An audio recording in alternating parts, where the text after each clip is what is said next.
चलो blood vessels आपको बताए थे, बेसिकली इसको हम क्या बोल सकते हैं, ब्लड का पाइप। क्लियर है। अब ये कितने तरीका का होता है वो भी हम बताए थे, आर्टरीज, वेन्स और कैपिलरीज। स्पेलिंग नहीं आता हमको, इसलिए नहीं लिखे क्योंकि अभी फिर से लिखाना ही है और अच्छे से इसके बीच में डिफरेंस बिटवीन पूछता है, इसलिए उसको छोड़ दिया क्योंकि अभी लिखाना ही है। ठीक है, तो आर्टरीज हुआ, वेन्स हुआ और कैपिलरीज हुआ। और आपको हम ओवरऑल ये ऊपर ऊपर से आइडिया दे दिए थे कि अच्छा खून कौन सा पाइप कैरी करता है, ऑक्सीजनेटेड ब्लड और डीऑक्सीजनेटेड ब्लड और कैपिलरीज। अब आपको एक चीज और, एक एक्स्ट्रा एडिशनल इंफॉर्मेशन दे रहे हैं। हमारा पीछे रीढ़ का हड्डी है, एकदम एग्जैक्ट सेंटर पे है, वैसी आगे में यहाँ पे एकदम सेंटर पे एक हड्डी है, इसको बोलते हैं स्टर्नम। क्या बोलते हैं? स्टर्नम। बीच वाले एकदम जो सेंटर का हड्डी, जैसे यहाँ पे हड्डी है ना, वैसे यहाँ पे एक सेंटर में हड्डी होता है, इसको बोलते हैं स्टर्नम, STERNUM। और ये जो मेरा ये साइड का जो पंजड़ा है, यही जाके ऐसे केज की तरह फिर बीच में जुड़ा रहता है। समझ में आ गया? तो ये इन दोनों के बीच में जो बोन है उसको बैक बोन पकड़ लो, और आगे में जो है वो स्टर्नम है, और इसी के बीच में हमारा 2 गो लंग्स डलाया रहता है और बीच में दिल। और ये इसलिए कि ये थोड़ा बोन का जाली बना देता है प्रोटेक्शन के लिए, क्योंकि ये सब इंपॉर्टेंट ऑर्गन है ना। जरा से मान लो कोई मार दिया, मेरा लंग्स पिचक गया तो, हाँ, तो इसको बचाने के लिए कुछ तो मजबूत चीज चाहिए ना भाई। अब देखो यहाँ तक मेरा हड्डी है, उसके नीचे यहाँ से क्या शुरू हो गया, पेट। यहाँ कोई हड्डी नहीं है बाबू, यहाँ कोई हड्डी नहीं, यहाँ कोई भी चाकू इसीलिए यही मारता है, यहाँ नहीं मारता है क्योंकि उसको पता है हड्डी पे चाकू फंस जाएगा, ताकत लगानी। यहाँ गोली मारता है क्योंकि हड्डी तो ऐसे है ना, ऐसे है ना, तो इसके बीच से ऐसे गोली घुस गया तो, तुम लोग को बता रहे थे, मतलब अगर उसके बीच से गोली घुस गया तो अगर हड्डी में टकराया तो हड्डी टूटेगा और बहुत हद तक बचा लेगा, चांसेस कम होगा डैमेज का। लेकिन अगर बीच से गोली घुस गया ऐसे, तब क्या होगा? तब तो जो अंदर में मेन ऑर्गन है उस पर डायरेक्ट हमला होगा, और वो लोग तो एक मसल्स है और वो तो आसानी से फट जाएगा। ठीक है, तो भगवान तेज थे। भगवान जब बॉडी की कल्पना कर रहे थे, उसको बना रहे थे, तो इसको बचाने के लिए ऊपर में हड्डी दिए। देखो आवाज करता है, मार के देखो, कर रहा है, किया कि नहीं किया? क्योंकि तुम लोग का खोखला है, मेरा तो नहीं किया, मेरा नहीं किया, जिसका आवाज किया उसका खोखला है। कैसे? अब जैसे इसके अंदर देखो बसता है ना, क्योंकि खोखला होता है, समझे? है, और जिस चीज के अंदर भरा हुआ हो, दिमाग हो, वो नहीं बसता। मेरा नहीं बजा, देखो बज रहा है। ठीक है, क्लियर है बात, समझ में आया? तो भगवान ब्रेन को बचाने के लिए ये जो है तुम्हारा ऊपर में हड्डी दिए, इसको बचाने के लिए ये दे दिए। रीढ़ को हड्डी, जो तुम्हारा बैकबोन है, बहुत लोग ना स्पाइनल कॉर्ड को ही बैकबोन समझ लेते हैं, नहीं, फर्क समझो। बैकबोन समझो कि ये है, ये बैकबोन है रीढ़ की हड्डी, और उसके पीछे एक पतला तार छुपा हुआ है जो कि डायरेक्ट ब्रेन से यहां से कनेक्टेड है। अब ब्रेन जो भी मैसेज करेगा इस तार के थ्रू जाता है और सब जगह मैसेज पहुंचता है। ब्रेन बोल रहा है हाथ उठाना, हाथ उठा, ब्रेन बोल रहा है अभी ये करना, ये करना, वो करना, दौड़ना है तो ऐसे कर। तो इस रस्ती, इस तार से मैसेज, ये नस है, उस नस को बोलते हैं स्पाइनल कॉर्ड, जो सब कुछ बताता है। ठीक है, जैसे हम कोई गर्म चीज छुए तो हमको जला, तो ये इंफॉर्मेशन यहां से होकर सबसे पहले स्पाइनल कॉर्ड के पास जाएगा और स्पाइनल कॉर्ड से होते हुए ब्रेन के पास जाएगा, तब उसको पता चलेगा कि भाई जल रहा है, हटाना है। अब ये काम इतना फास्ट होता है, तो ये बहुत नाजुक सा नर्व है। ठीक है, अब इसको कुछ हो गया ना तो अपाहिज माने पैरालाइज्ड। अगर रीढ़ का हड्डी कस के चोट लग गया, टूट के अंदर तक ये डैमेज हो गया, ये नस को लग गया, तो यही नस सब तरफ से निकला हुआ है। यहाँ मेरा पीछे से कहीं से हाथ की तरफ निकला होगा, इधर से इधर, इधर से पैर के लिए, इधर से कहीं पैर के लिए निकला होगा। तो समझ रहे हो, पूरा हैंडीकैप। इसमें अगर कुछ हो गया तो कुछ काम नहीं करेगा, जिधर का कुछ भी हो गया तो उधर काम नहीं। तो उसको बचाने के लिए पीछे इतना मोटा सा बैकबोन लगाए हैं भगवान। तो हर एक इंपॉर्टेंट जगह पे कुछ ना कुछ प्रोटेक्शन है। ठीक है, अब ये जो ब्लड वेसल्स है, ये भी कुछ ना कुछ हद तक तो काम करते हैं, लेकिन ये भी इंपॉर्टेंट चीज है। अब बात करते हैं आपका आर्टरीज, वेन्स और कैपिलरीज। चलिए देखिए, ब्लड वेसल्स 3 तरह का होता है, बोलते हैं आर्टरीज, वेन्स और कैपिलरीज। पहले हम आर्टरीज के बारे में बता देते हैं, इसमें कुछ कॉन्सेप्चुअल चीजें जो अभी समझा दे रहे हैं। अब जितना लिखने का था लिख लिए, जिसका बच गया फिर मौका देंगे मिटाने से पहले बोल दीजिएगा सर रुक जाइए, अभी समझ लीजिए। It carry oxygenated blood away from heart. जब ब्लड में ऑक्सीजन भरा गया, इसका मतलब वो अच्छा खून हो गया। अब वो अच्छा खून दिल से दूर ही जाएगा ना दूसरे बॉडी पार्ट्स की तरफ, तो अवे फ्रॉम हार्ट। और अगर बड़ा सेंटेंस लिखना था तो लिख देते towards every parts of the body, एक ही बात है। दिल से दूर हुआ मतलब दूसरे बॉडी पार्ट्स में गया, और दूसरे बॉडी पार्ट्स को नरिशमेंट भेजना है, ऑक्सीजनेटेड भेजना है, अच्छा चीज भेजना है तो ऑक्सीजनेटेड होगा। बात समझ में आया? अब इसी का उल्टा ये, अब पूरा बॉडी पार्ट्स में जो कार्बन डाइऑक्साइड जो खून में घुस चुका है उसको भेजना होगा ना हार्ट के पास, ताकि हार्ट जो है उसमें कार्बन डाइऑक्साइड खींच के और ऑक्सीजन डाल पाए। तो वेन्स क्या कर देगा, इट कैरी डीऑक्सीजनेटेड ब्लड, जो कि अदर बॉडी पार्ट से दिल के पास भेजना होगा साफ सफाई करने के लिए, तो ब्लड टुवर्ड्स द हार्ट। बात समझ में आ गया? यही फर्क है। और वो तो दोनों रखता है भाई, कि ये दोनों कहीं तो जाके मिल रहा होगा, कहीं तो मिलता होगा, और वो कहीं लंग्स के पास होता है। समझ में आया? डिफ्यूजन होता है वहां पर, ठीक है। जो तुम लोग को अल्वियोली में बताए थे कि ऑक्सीजन इसमें घुस गया और कार्बन डाइऑक्साइड तो कहीं तो मैच किया ना, तो वही कैपिलरीज है। क्लियर है? चल, ये जो आर्टरीज, अब तीनों तो पाइप है। अब भाई इतना बड़ा पाइप भी होता है, इतना सा भी पाइप होता है, और पानी पटाने वाला या अपने घर में वो देखे होगे हर एक तरह का पाइप होता है ना, जैसा तुमको डायमीटर और साइज और जो भी चाहिए, स्ट्रॉन्ग चाहिए, पतला चाहिए, जिससे पानी पटाते हो तो लचीला होता है, कहीं भी घूम जाता है। हाँ, और जो बड़ा बड़ा पाइप रहता है वो तो स्ट्रॉन्ग रहता है, वो उसको ऐसे ऐसे नहीं कर सकते। तो ये पाइप है, पाइप किसी भी तरीके का हो सकता है। तो उसी के बारे में बताया गया है, ये पाइप थिक है। थिक मतलब मोटा, और स्ट्रॉन्ग वॉल्स है। क्यों स्ट्रॉन्ग वॉल्स है?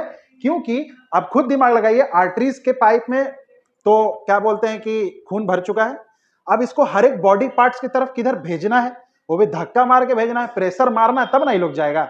अब नीचे तो ऑटोमेटिक चल जाएगा, मान लीजिए मेरा पैर ऐसे लटका हुआ है, ग्रेविटी अपना काम कर देगा, प्रेशर नहीं भी लगाएगा चल जाएगा। इधर ये तो अपोजिट में काम कर रहा है ना, यहां खून साफ हो रहा है ना, खून में ऑक्सीजन यहां घुसा, अब यहां से यहां जिसको सबसे तेज चलाना है तो वो तो ग्रेविटी के अगेंस्ट है, तो चढ़ाने के लिए ज्यादा ताकत चाहिए होगा, यानी कि उसको ज्यादा प्रेशर से धक्का देना होगा। और ये अच्छा खून है, इसीलिए इसका वॉल कैसा होना चाहिए? थिक। ऐसा ना हो कि जो आर्टरीज है उस पर प्रेशर से धक्का लगे और ऐसा धक्का लगे कि ये पाइप ही फट जाए। तो थिक होना चाहिए और स्ट्रॉन्ग वॉल्स होना चाहिए, सिंपल। अब ये जो है, ये तो खराब खून आपके पास आ रहा है, क्लियर है? खराब खून आपके पास आ रहा है, ये कम कम अमाउंट में आते रहेगा, तो इसका थिन और लेस इलास्टिक वॉल्स रहता है, ठीक है। इसका इलास्टिसिटी थोड़ा ज्यादा रहेगा, क्योंकि जिसमें प्रेशर ज्यादा रहता है उसको इलास्टिसिटी दिया जाता है। मान लो तुम जितना सोच के चल रहे हो उससे ज्यादा थोड़ा सा धक्का लग गया तो ब्लास्ट कर जाएगा, अगर वो इलास्टिक नहीं रहेगा तो, है ना? ठीक है, चलो। अब जो कैपिलरीज हुआ ये पतला होता है, पतला तार नहीं होता है कि ऐसे मेरा हाथ ऐसे स्टार्टिंग से ऐसे करके ऐसे देखोगे तो ऐसे मोटा गया और कैसे बीच में फिर उंगली कैसा हो गया, पतला सा हो गया ना। हाँ, तो ये आर्टरीज, जो ज्यादा मोटा पार्ट वो आर्टरीज, ये वेन्स, और ये पतला वाला उंगली। बात समझ में आया? यानी कि ये काफी थिन होता है। और कितना थिन होता है? जितना एक सेल पतला होता है। अब सेल को तो तुम फिगर में ऐसे देखे हो ना, एक न्यूक्लियस बना हुआ, सेल को तो तुम ऐसे देखे हो। हाँ, मान लो ये सेल था, ये डेल जो है यही सेल है ये जो डेल है वही सेल है, इसी को हम ऊपर से देख रहे हैं। लेकिन इधर से देखो ना, कितना मोटाई है इसका, कितना मोटाई है इसका, नहीं ना। आप ऊपर से देख रहे हो तो आपको लैपटॉप ऐसे दिख रहा है, लेकिन एक्चुअली में थिक कितना है तो आप ऐसे देखोगे ना, इस एंगल से देखोगे ना, तो उसको देखोगे तो एक सेल कितना ही होगा, तुमको ऐसा कुछ दिखेगा। तुमको क्या हुआ? हाँ, तुझसे क्या हुआ? चलो चलो, समझ में आया? एक सेल थिक मतलब, समझ में आया? मतलब एक सेल कितना ही पतला हो सकता है। सेल हम लोग के ऐसे नंगे आंखों से देखने को मिला था क्या, कि माइक्रोस्कोप से देखना पड़ा था? तो सोचो कि पतला कितना होगा, इमेजिन भी नहीं कर सकते हो। ये तो हम जो बनाए हैं मार्कर से, ये काफी ज्यादा मोटा है, समझ रहे हो? उतना पतला होता है कौन? हमारा कैपिलरीज। यानी कि जितना एक सेल मोटा होता है उतना ही वो मोटा होता है, यानी कि उसको बहुत ही थिन बोलते हैं, पतला। वो बताए थे, ये नहीं कि सिर्फ एक सेल थिक है बाद बाकी सब पतला है ना जी, पीकॉक और डायनासोर। हाँ, ठीक है। चलिए, इसमें आर्टरीज में वॉल्व्स एब्सेंट होता है, इसमें आपको वॉल्व्स नहीं बना के दिखाएं, इसमें वॉल्व्स बना के दिखाएं। इसमें भी वॉल्व्स, यानी कि वॉल्व जो है इसमें एब्सेंट, इसमें प्रेजेंट। अब क्या होता है जी, वॉल्व्स जो है वेन्स में क्यों प्रेजेंट है और बाद बाकी कैपिलरीज में एब्सेंट है और आर्टरीज में क्यों एब्सेंट है? आर्टरीज के पास प्रेशर है, हाई प्रेशर, वो हर चीज को तेज रफ्तार से भेज देगा। उसका जो वॉल है वो स्ट्रांग है, वो उस प्रेशर को झेल सकता है। लेकिन वेन्स के पास है क्या, वो प्रेशर झेल पाएगा? यानी कि उसको प्रेशर से भेज सकते हैं उसमें खून? नहीं। अब वेन्स खून कहां से कहां पहुंचा रहा है? हार्ट से बॉडी पार्ट्स में कि बॉडी के पार्ट से कि हार्ट से? Body parts to heart. अब इसका उल्टा समझो, जो ब्रेन में जो खून में कार्बन डाइऑक्साइड जम गया वो तो हार्ट के पास भेजेगा कि इसको ऑक्सीजन में बदल के दे दे। तो ये तो ग्रेविटी लगा, ठीक, ब्रेन मस्त कर लिया यह काम अपने से। लेकिन जो पैर से आ रहा है, कमर से आ रहा है, ये सारा खून भी तो हार्ट के पास जाना है ना। अब इस पाइप में तो प्रेशर है नहीं, और इसको अगेंस्ट किसके चलना है? ऊपर वॉल्स के अगेंस्ट चलना है, ग्रेविटी के अगेंस्ट चलना है ना। वो मेरा कान खराब है, किसके अगेंस्ट चढ़ना है? अब एक चीज समझो कि ना तो इसके पास स्पीड है ना तो प्रेशर है, और ग्रेविटी से भी लड़ना है, तो जीतेगा कैसे ये? आर्टरीज तो इसलिए जीत गया क्योंकि इसके पास प्रेशर था। कोई चीज को रफ्तार से फेंकेंगे तो पहुंच जाएगा ना कैसे भी, लेकिन इसमें तो रफ्तार बढ़ाएगी, ये फट जाएगा ना, फिर कैसे होगा, फिर कैसे इसको भेजा जाए? तो इस समय भगवान क्या बना के दिया हम लोग को कि अब इसको ऐसे बना के दिखा रहे हैं हम आपको कि खून इधर से आया, थोड़ा थोड़ा प्रेशर मारा तो खून आया, फिर थोड़ा सा धक्का मारा तो खून ऊपर गया। यहाँ पे वॉल्व्स था, जैसे खून ऊपर चल गया वॉल्व्स लटक गया, वॉल्व्स आपस में गेट, और वो खून अगर नीचे आना चाहे ग्रेविटी तो नहीं आ पाएगा, अटक गया। फिर थोड़ा सा प्रेशर लगेगा, फिर ये और ऊपर चल जाएगा, मान लो और बना दिए, फिर यहां पे आके वॉल्व जो है क्या कर देगा, रोक देगा, यानी कि बैक फ्लो को प्रिवेंट कर देगा वॉल्व। बात समझ में आया? क्लियर है? तो ऐसे सिस्टम काम करता है। अब जिसके पास प्रेशर नहीं उसको एक्स्ट्रा कुछ तो चाहिए होगा ना भाई लड़ने के लिए, ऐसे बिना हथियार के कैसे लड़ेगा? क्लियर है बात? यहां पे डाउट क्लियर? तो क्यों वॉल्व अब्सेंट है और क्यों प्रेजेंट है, बात समझ में आ गया? ठीक है। अब वहां पे क्या हो जा रहा है, उसके वो तो वन सेल थिक है, वो भी प्रेशर ज्यादा झेल नहीं पाएगा, लेकिन उसमें स्पीड बढ़ जाता है, स्पीड बढ़ जाता है। अब इस पे आते हैं थोड़ा फिजिक्स पे। प्रेशर का फॉर्मूला बोलो, फोर्स बाय एरिया। प्रेशर का एरिया के साथ क्या रिलेशन है? चलो, फोर्स का एरिया के साथ क्या रिलेशन बन रहा है? एफ बाई ए तो बन रहा है। प्रेशर बढ़ाएंगे, एरिया बढ़ाएंगे तो प्रेशर क्या होगा? उल्टा है कि सीधा बढ़ेगा? क्या है रिलेशन, क्या बन रहा है? डायरेक्टली प्रोपोर्शनल, इनवर्सली प्रोपोर्शनल, क्या बन रहा है? यानी कि प्रेशर बढ़ाएंगे तो एरिया क्या होता है? आप कभी पाइप में ऐसे पानी पटा रहे थे और पाइप का आगे से जो मुंह था उस पर ऐसे हाथ रख दिए थे तो पानी तेज निकलता है कि कम? आपने एरिया ढक के क्या कर दिया? आपने एरिया ढक के एरिया क्या कर दिया? कम कर दिया कि बढ़ा दिया? तो प्रेशर क्या हो गया? तो इस समय तो ऐसे ही एरिया कम है, एकदम थिन है, तो इसको प्रेशर ठीक ठाक मिल जाता है कि काम कर ले, इसीलिए इसमें वॉल्व्स एब्सेंट है। पॉइंट समझ में आया? और इसका ऊंचाई ये सब तरफ नहीं प्रेजेंट है, सिर्फ यहां पे प्रेजेंट है कैपिलरी, तो इसको ज्यादा डिस्टेंस भी कवर नहीं करना, ये दूसरा कारण। बाद बाकी तो वेन्स वाला को तो पैर से ऊपर आना है भाई, पैर को भी चाहिए ना। क्लियर है? अब बात समझ में आया?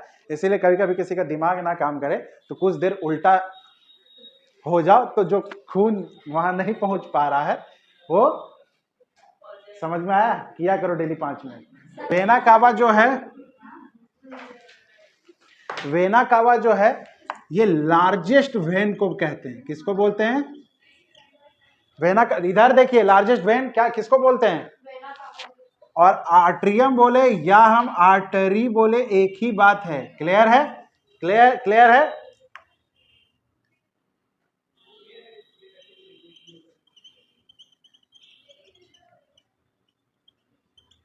लार्जेस्ट आर्टरी किसको बोलते हैं? लार्जेस्ट आर्टरी जो है हमारे बॉडी का, अब आर्टरी तो बहुत सारा है, बहुत सारा छोटा, अब इसको भी अच्छा खून चाहिए तो यहां से भी एक पाइप लगा होगा तो उसको भी आर्टरी बोलेंगे। लेकिन जो सबसे बड़ा आर्टरी इन सभी आर्टरियों में से है उसको स्पेशल नाम दिया गया, उसको बोलते हैं एओर्टा, और लार्जेस्ट वेन को बोलते हैं वेना कावा। लेकिन ये वेनी है इसीलिए वेना कावा, और एओर्टा मींस आर्टरी। देखो सेम सेम है ए स्टार्टिंग वर्ड, तो कंफ्यूज नहीं करना। बस ये लार्जेस्ट है, ये सवाल पूछ देता है कि सारे आर्टरीज में से लार्जेस्ट आर्टरी कौन है, बिगेस्ट आर्टरी कौन है, तो वो आपको मेंशन कर देना है। क्लियर है बात? समझ में आ गया? अब ये राइट वेंट्रिकल है, ये सेप्टम। सेप्टम क्या होता है ये जान लो, जो ऊपर हम मौका देंगे, वो तुम्हारे बुक में फिगर बनाना हो, इसमें लिखना नहीं है, वो पेंसिल से ही अपने ही किताब में लिख लो साइड में, ठीक है। सेप्टम वो है जो राइट साइड से दिल का लेफ्ट साइड को सेपरेट करता है। जैसे कोई तो है ना जो राइट साइड है इधर है, तो वो हार्ट के अंदर का एक ऐसा वॉल है जो सेपरेट करता है, भाई इधर राइट वाला कहलाएगा और इधर लेफ्ट वाला कहलाएगा। क्लियर है बात? बाद बाकी वेन क्या करता है, डीऑक्सीजनेटेड ब्लड, पल्मोनरी वर्ड लग गया है तो क्या कैरी करेगा, बताए थे ना लास्ट में, वही काम करेगा। पल्मोनरी आर्टरीज है, एओर्टा है जो सबसे बड़ा अभी बताएं आर्टरी है, इधर वेना कावा है। समझ में आया? ये तो समझ में आ गया डायग्राम सब क्या है। इसमें कोई ऐसा टर्म जो समझ में नहीं आ रहा हो?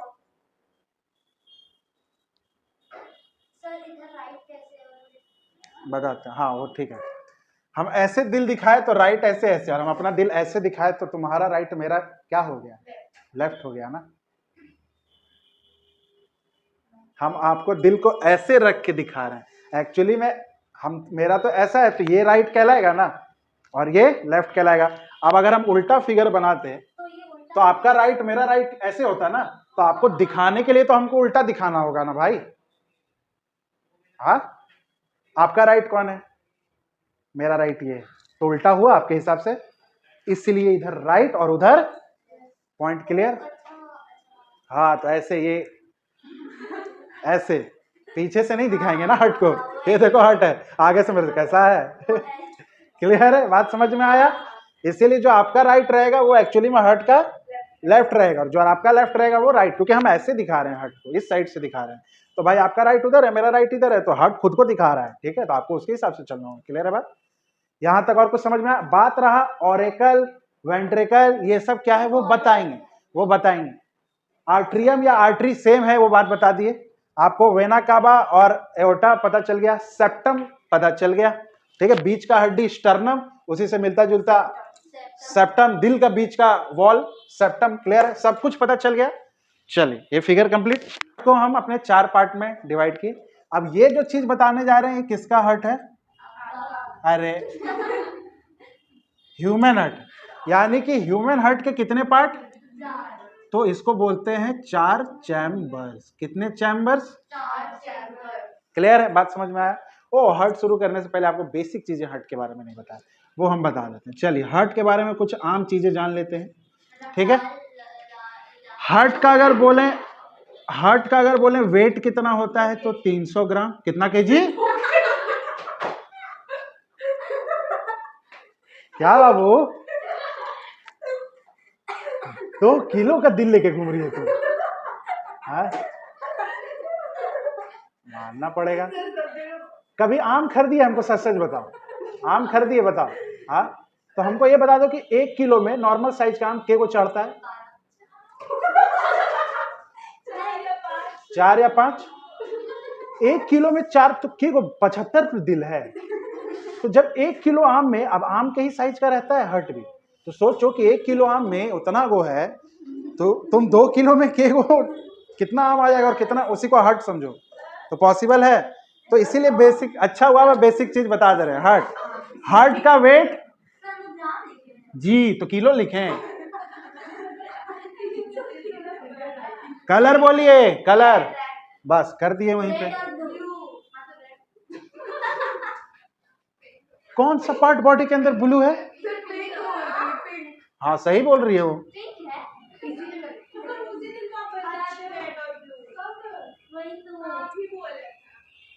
Pink and brown. क्लियर है? वेट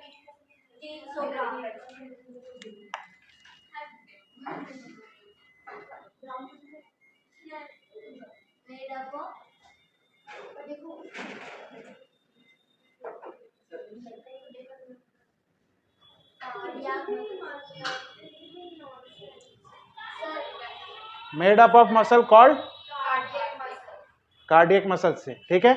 जो हार्ट का स्टडी को क्या बोलते हैं? जो हार्ट का डॉक्टर है उसको क्या बुलाओगे तुम? कार्डियोलॉजी नहीं बुलाओगे, तो पढ़ाई को बोलते हैं। कार्डियोलॉजिस्ट है, फिजियोथेरेपिस्ट, तो वैसे ही कार्डियोलॉजिस्ट, इसका मतलब हार्ट के बारे में बात कर रहे हैं। क्लियर है बात? क्लियर है बात? हार्ट का शेप नाशपाती, देखे हो, खाए हो, तो नाशपाती जैसा दिखता है ना, डिट्टो हूबहू वैसा दिखता है। क्लियर है? हाँ हाँ, लीजिए, समझ में आया बात? कैसा शेप है इसका? हार्ट का ऑफिशियल साउंड है जो डॉक्टर लोग डिसाइड किया है कि हार्ट जब जो कॉन्ट्रैक्ट और रिलैक्स कर रहा है, एक्चुअली में हार्ट कैसे करता है? ऐसे ऐसे करता है। तो ये धक धक धक जो है, तो उसका उससे जो साउंड, ये क्या हो, ये हुआ रिलैक्स, अपना पैर फैला के एकदम आराम से रिलैक्स कर रहा है, ये हुआ कॉन्ट्रैक्ट। तो हार्ट जब रिलैक्स और कॉन्ट्रैक्ट करता है तो उससे साउंड प्रोड्यूस होता है, उसको बोलते हैं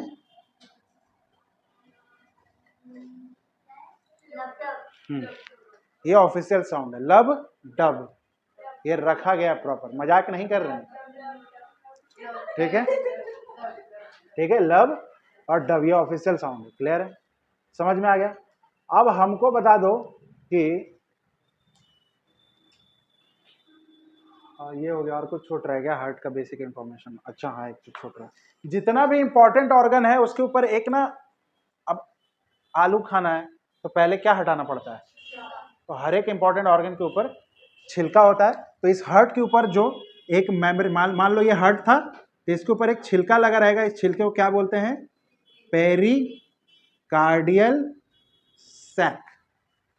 पेरिकार्डियल सैक, सैक मतलब थैला, बोड़ा, और पेरिकार्डियल, कार्डियल मसल से बना है तो उसी से नाम मिलता जुलता रख दिया। और पेरी मतलब होता है ऊपर, जैसे इंडो और एक्सो होता है ना, वैसे पेरी का मतलब होता है ऊपर, तो ऊपर का थैला। ठीक है? क्लियर बात? कोई डाउट इस समय तुम लोग को? हार्ट के बारे में इतना तो पता चल गया। चलो देखिए, इसको बोलते हैं आरे, 4 चैम्बर है, पता चल गया। अब आपको बता दिए राइट साइड किसको बोलते हैं, इसलिए लिख रहे हैं। तो आर का यहाँ पे क्या मतलब है? राइट, और एल का मतलब है left. Right auricle, A for auricle और V for ventricle. Right auricle यहां पे प्रेजेंट होता है, राइट वेंट्रिकल यहां पे प्रेजेंट होगा, यानी कि ऊपर का, इसको एक खाना से राइट और लेफ्ट में डिवीजन किया गया है, और नीचे ऊपर है ऑरिकल, नीचे है वेंट्रिकल। बात समझ में आया? देखिए दोनों क्या है? वेंट्रिकल, और ये दोनों क्या है? ऑरिकल। तो ये हॉरिजेंटल डिवीजन किया है गया है ऊपर बताने के लिए कि ऊपर ऑरिकल होता है, नीचे वेंट्रिकल होता है, और वर्टिकल डिवीजन किया गया है राइट और लेफ्ट बताने के लिए। क्लियर है? तो इधर क्या लग जाएगा सारे में? राइट। तो आर ए का मतलब राइट ऑरिकल, आरवी का मतलब राइट, एल ए का मतलब लेफ्ट ऑरिकल, और एलवी का मतलब। क्लियर है? अब इसके बीच में 2 ठो वाल्व होता है और इधर 3 ठो वाल्व होता है। ठीक है? इसको हम लोग बोलते हैं ट्राई कस्पिड वाल्व, और इसको बोलते हैं हम लोग डाई, डाई नहीं बोल सकते हैं,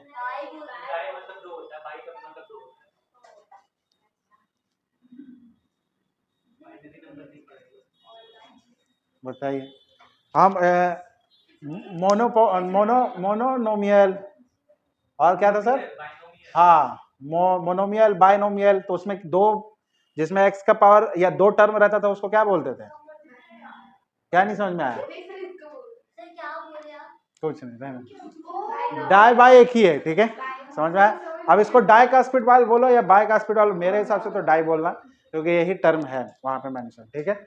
डाई का स्पीड वाल्व हो गया। क्लियर है बात? समझ में आया? ये बेकार का चीज है, वो बाद में बताएंगे क्या। अभी हमको मेन फोकस करना है आर ए पे, आरवी से एल पे और एलवी पे। बीच में जो वॉल्व है वो हम लिखा दिए, इसलिए अभी मिटा दे रहे हैं, क्योंकि ये फिगर को थोड़ा डिस्टर्ब करेगा। क्लियर है? ये बॉडी है, बॉडी से जो हमारा ब्लड है इस लाइन से ऐसे करके फ्लो हुआ, फ्लो होते हुए सबसे पहले जाएगा और इसके अंदर घुस जाएगा। किसके अंदर?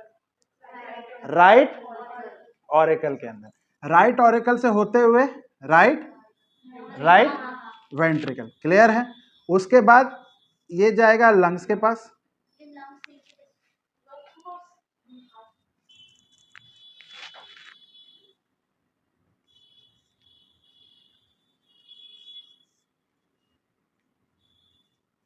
ये जाएगा किसके पास? लंग्स के पास। यानी कि बॉडी से खराब खून होते हुए आरए में घुसा, यानी कि पहला एंट्री आरए। अब पता चला राइट साइड क्यों बैड ब्लड बोल रहे थे। क्लियर हुआ लॉजिक? तो यहां से खून होते हुए पास कर गया हमारा, यहां पे एक स्विच लगा हुआ, एक सर्किट लगा हुआ, एक पंप लगा हुआ, ऐसा समझ लो। ठीक है? उसी फॉर्म में तुमको समझा रहे हैं। इस सर्किट का नाम है, अब खराब खून कौन सा आर्टरी ले जाता है? पल्मोनरी, वो लगा हुआ है। वो इस खून को भेजा लंग्स में, अब ये लंग्स क्या किया, इस खून में O2 डाला और कार्बन डाइऑक्साइड ले गया। अब इसी लंग से ये खून जो है होते हुए यहां पे एक और स्विच लगा हुआ है जिसका नाम है पल्मोनरी। ये कैसा खून कैरी करेगा, यानी कि यहां से जो मेरा ब्लड निकला वो O2 वाला था। अब ये यहां से LA में घुसा, LA से नीचे LV में गया और वापस होके पूरे बॉडी को दे दिया गया खून। लंग्स में वापस जाएगा, ले लिया ना, लंग्स का मकसद पूरा हो गया ना, ऑक्सीजन देना, कार्बन डाइऑक्साइड ले लेना। तो यहां से जब सब एक्सचेंज हो गया तो अच्छा खून गया, और जाके अच्छा खून किसको चाहिए। बात समझ में आया। अब ऐसे समझो 4 पार्ट, यानी कि 2 का 1 पार्ट और 2 का 1 पार्ट, तो टोटल 2 पार्ट। हार्ट यानी कि जो ब्लड है हमारे हार्ट में कितना बार आया गया, एक बार तो खराब खून इधर से होके एक बार पार किया दिल से, फिर अच्छा खून एक बार और पार किया। कितना बार पार किया। हमारा जो हार्ट में सर्कुलेशन होता है उसको बोलते हैं डबल सर्कुलेशन या डबल साइकिल। और इसी पूरे साइकिल को, जो ये जो खेल हुआ, कैसे आया कैसे गया, कहां गया, कौन किया, कैसे किया, इसी को पूरे साइकिल को बोलते हैं कार्डियक साइकिल। क्योंकि कार्डियक मसल से बना है, हार्ट को कार्डियक बोलते हैं ना। हार्ट अटैक आया है या बोलते हैं कार्डियक अरेस्ट हुआ है, तो कार्डियक अरेस्ट भी हार्ट अटैक ही है। तो कार्डियक साइकिल इस पूरे साइकिल को बोलते हैं। और हमारे में कैसा सर्कुलेशन होता है, पूछेगा in human body which type of circulation, single circulation, double circulation, 4th time circulation. तो कैसा सर्कुलेशन, क्लियर है।